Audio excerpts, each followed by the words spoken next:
The Red River Valley tornado outbreak, also known as Terrible Tuesday, occurred on April 10, 1979. 25 to 30 tornadoes occurred on this day. 2 were given a rating of F4, and each of these were long track and at times were over a mile wide. The first F4 tornado had a path of 37 miles, causing damage in the town of Locke, Texas, and it devastated the southern and eastern parts of Vernon. It was described as a giant boiling cloud on the ground. Some of the worst damage was in southern Vernon on Gordon and Atlanta streets. 11 were killed, 1 in Lockett, and 10 in Vernon. The most devastating tornado of the day was also given an F4 rating. It tracked through the southern portion of Wichita Falls, Texas. This tornado had a total track of almost 47 miles, 8 of those miles through portions of Wichita Falls. It grew over a mile wide at times, and there were close to 1,800 injuries reported and 42 fatalities. The tornado moved into Wichita Falls, hitting Memorial Stadium at McNiel Junior High School. It slammed into an apartment complex in a nearby neighborhood, and it was here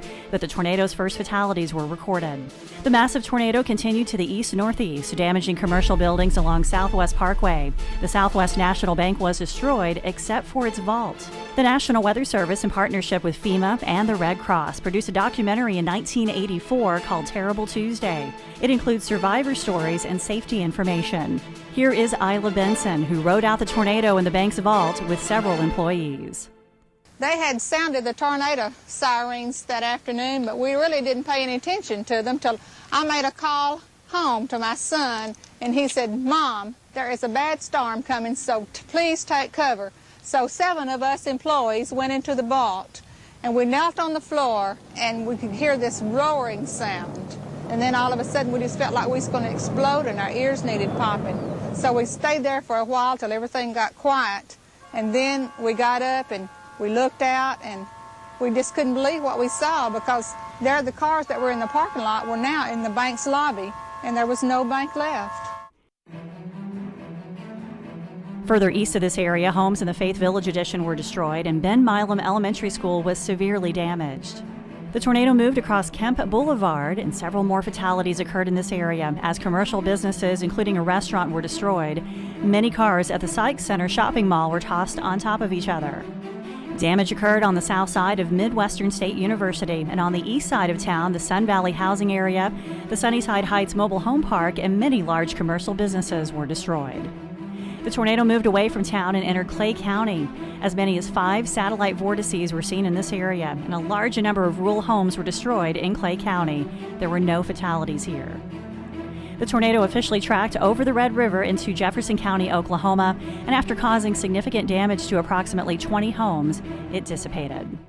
Many people tried to flee from the tornado as it crossed the south side of Wichita Falls by getting into their cars and driving east on Southwest Parkway, north on U.S. Highway 281, and then east again on U.S. Highway 287, and many of those vehicles were blown off the roadways.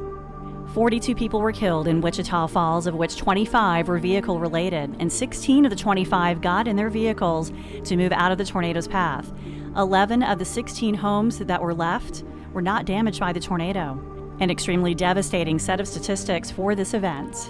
Over 3,000 homes were destroyed by the Wichita Falls Terrible Tuesday F4 tornado, and 1,000 were damaged. Over 1,000 apartment units were destroyed. 140 mobile homes were destroyed, and 2 schools were demolished. Total property damage estimated at $400 million in 1979 dollars. It's one of the top 10 costliest tornadoes since records began in 1950. After surveying the damage that occurred on Terrible Tuesday, Ted Fujita stated the following about the Wichita Falls tornado, quote, "The damage path was one of the widest I've ever seen, and its intensity was almost equal to that of the giant storm that leveled Xenia, Ohio in the 1974 tornado outbreak." Details on this event gathered from a special summary from the National Weather Service in Norman, Oklahoma, and from the official storm data publication from April of 1979. You can read about this event and many others on our website at tornadotalk.com and get hooked on more tornado history by following us on social media.